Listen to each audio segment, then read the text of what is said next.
Ես Երուսաղեմում եմ, փնտրելու խաչի 7 հրաշքները։ Այսօր մենք այցելում ենք Գողգոթա, այն վայրը, որտեղ Հիսուսը խաչվեց։ Դա այն վայրն է, որտեղ նա արյուն հեղեց 6-րդ անգամ։ Այս դրվագում մենք կխորհրդացենք այն հարցի շուրջ, թե իրականում ինչու է Հիսուսը խաչվել։ Արդյոք մենք ճիշտ պատասխան ունենք այդ հարցին։ Բարի գալուստ, Երուսաղեմի 7 հրաշքները։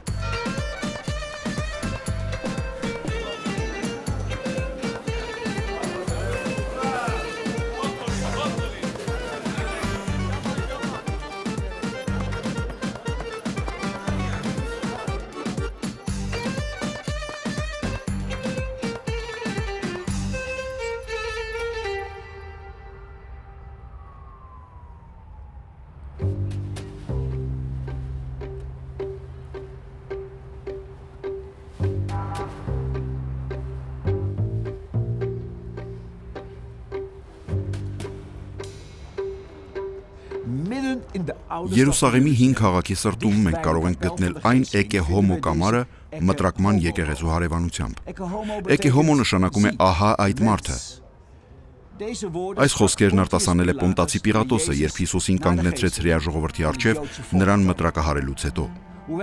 Թեև Պիղատոսը 3 անգամ հայտարարեց, որ Հիսուսի մեջ ոչ մի հանցանք չի գտնում, ի վերջո նա Հիսուսին մահվան է դատապարտում։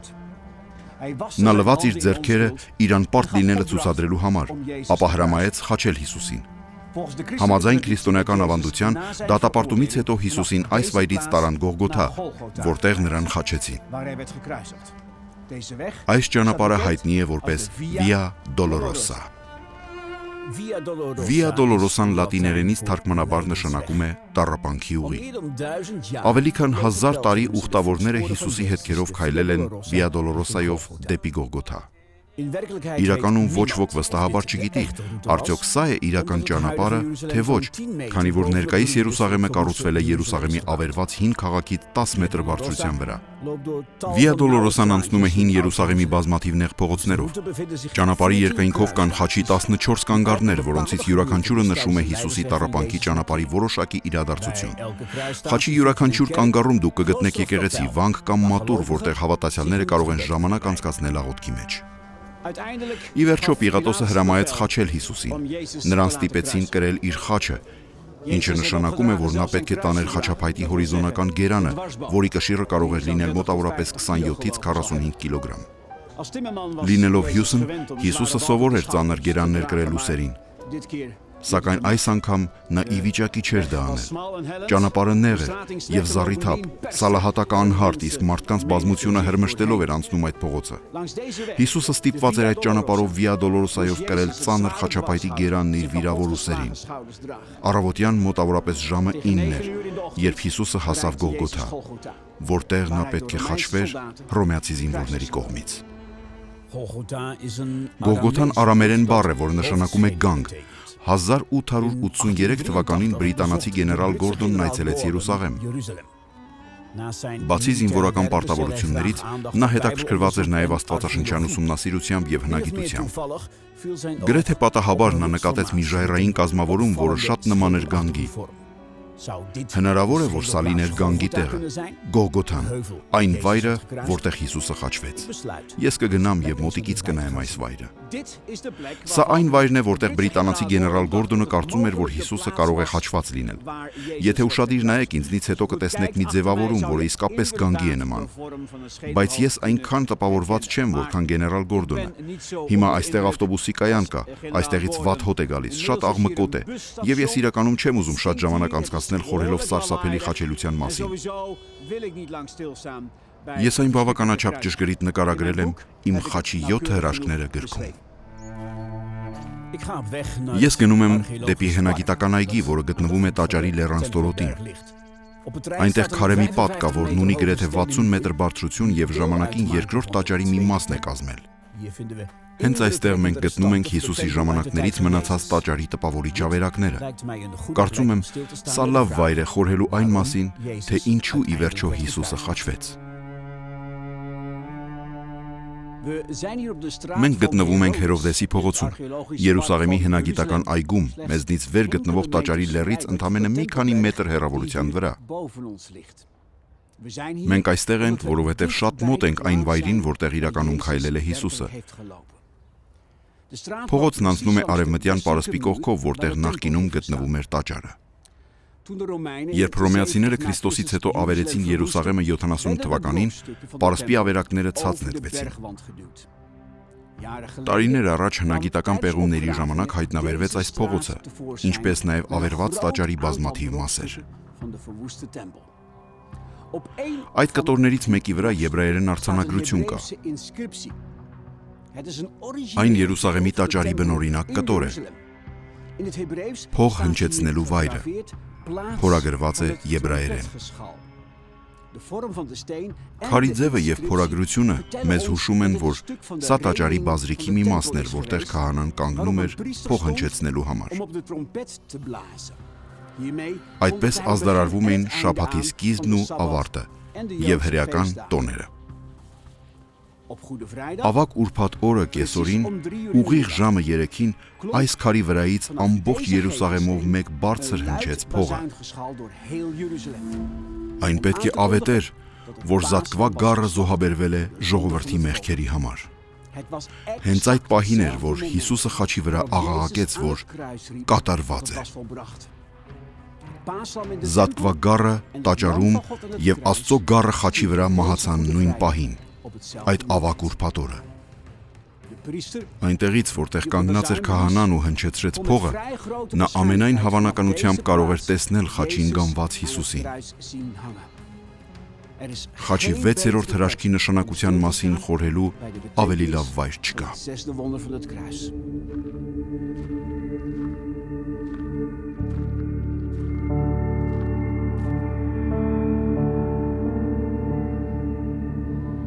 Եսային մարգարեացել էր Հիսուսի ծնունդից մոտ 600 տարի առաջ, որ Հիսուսը խաչվելու է։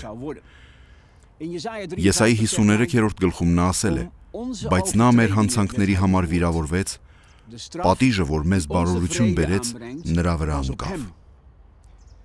Եսայան գիտեր, որ Հիսուսը ոչ միայն մեր մեղքերը կվերցներ իր վրա, այլև խաչի վրա մահանալով նա կվերցներ նաև մեր մեղքերի համար Աստծո պատիժը, դատաստանը, որպեսզի մենք կարողանայինք հաշտվել Հոր հետ։ Հիսուսի խաչելության 6 ժամերը տանջալից ցավի սիմֆոնիա էին, որն ավելի էր սաստկանում յուրաքանչյուր շարժման հետ։ Նույնիսկ մեղմ զեփյուրը, որ դիպչում էր նրա մաշկին, կարող էր տանջալից ցավ պատճառել։ Նրա շրթունքները ճաքճքված էին։ Բերանն ու կոկորդն այնպես էին չորացել, որ չէր կարողանում անգամ կուլ տալ։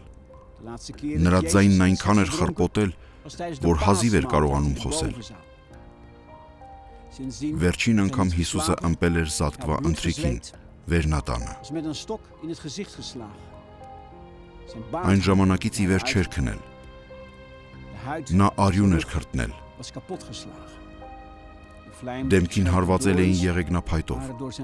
մորուքը պոկել էին։ Մեջքի մաշկը պատառոտվել էր, ածելու պես սուրբ շերը մխրճվել էին նրա մաշկի մեջ։ Նա արյունահոսում էր գլխից, մեջքից, ձեռքերից ու ոտքերից, եւ այնքան սարսափելի էր վիրավորված, որ շատերն այլևս չէին կարողանում նայել նրան եւ շրջվում էին։ Հիսուսն իր խոսքերն իրականացրեց խաչի վրա։ Ոչ ոք ավելի մեծ սեր չունի, քան նա, ով իր կյանքը տալիս է իր բարեկամների համար։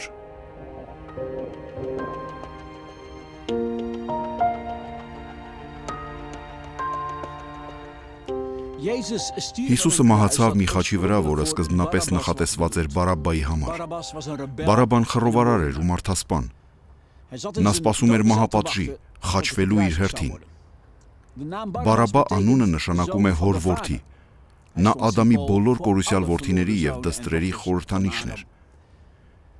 Հիսուսը խաչի վրա զբաղեցրեց Բարաբբայի տեղը, բայց նա զբաղեցրեց նաեւ մեր տեղը։ Աստված իր մեծ սերը ցույց տվեց Բարաբբային եւ մեզ թույլ տալով, որ Հիսուսը մեռնի մեր փոխարեն։ Խաչի վրա մահանալով Հիսուսն իր վրա վերցրեց ոչ միայն մեր մեղքերը, այլև մեր մեղքերի համար Աստծո դատաստանը։ Խաչի վրա տեղի ունեցավ աստվածային փոխանակում։ Հիսուսն իր վրա վերցրեց այն պատիժը, որին մենք էինք արժանի, որպեսզի մենք կարողանայինք հաշտվել Աստծո հետ։ Պողոս առաքյալը հետագայում այսպես է նկարագրել դա. Աստված մեր նկատմամբ իր սերը հայտնեց, երբ մենք դեռ մեղավոր էինք։ Քրիստոս մեզ համար մեռավ։ Ապա որքան առավել հիմա, երբ նրա արյունով արդարացած ենք,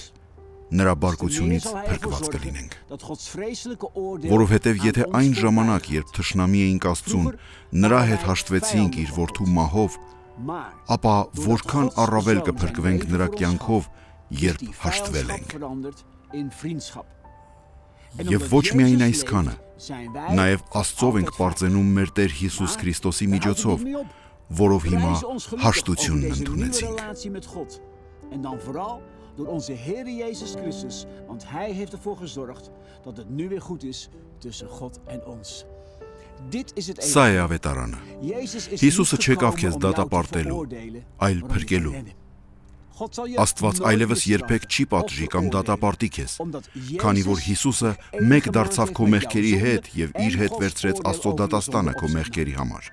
Ահա թե ինչու է Պողոսը Հռոմեացիների 8:1-ում աղաղակում. Ուրեմն հիմա ոչ մի դատապարտություն չկա Հիսուս Քրիստոսի մեջ եղողների համար։ Ով խոստովանում է իր մեղքերն ու հավատում, որ Քրիստոսի հետ խաչվել է ու միացել նրան հարության մեջ, կարդարացվի եւ կհաշտվի Աստծո Հոր հետ։ Հիսուսն ինքը խոստանում է Հովհաննես 5:24-ում. Ճշմարիտ, ճշմարիտ եմ ասում ձեզ, ով լսում է իմ խոսքը եւ հավատում է ինձ ուղարկողին, հավիտենական կյանք ունի եւ չի դատապարտվի, այլ մահից դեպի կյանք է անցել։ Հիսուսն արդեն խոսել է. Աստված հիմա գրկաբաց սպասում է քեզ։ Հիսուսի շնորհիվ դու կարող ես նայել ուղիղ Աստծո աչքերին։ Նրա աչքերը լի են սիրով, ամենագետ, բայց եւ ներողամիտ։ Աստծո ամբողջ դեմքն ասում է. Նա ողորմած է եւ սիրում է քեզ։ Եկեք միասին աղոթենք։ Երկնային Հայր, շնորհակալ եմ քեզ, որ Հիսուսը ոչ միայն իմ մեղքերը վերցրեց իր վրա, այլև իմ մեղքերի համար սահմանված պատիժը։ Շնորհակալ եմ, որ Հիսուսը չեկավ ինձ դատապարտելու, այլ փրկելու։ Խաչի հրաշքի միջոցով ես այժմ կարող եմ ազատորեն մոտենալ քեզ եւ ես դարձել եմ քո սիրելի զավակը։ Դու սիրում ես ինձ այնպես, ինչպես սիրում ես Հիսուսին։ Օգնիր ինձ հասկանալ, թե ինչեր կրեց Հիսուսն ինձ համար, որպեսզի ես հավատի մեջ երբեք անտարբեր կամ տկար չդառնամ։ Ամեն։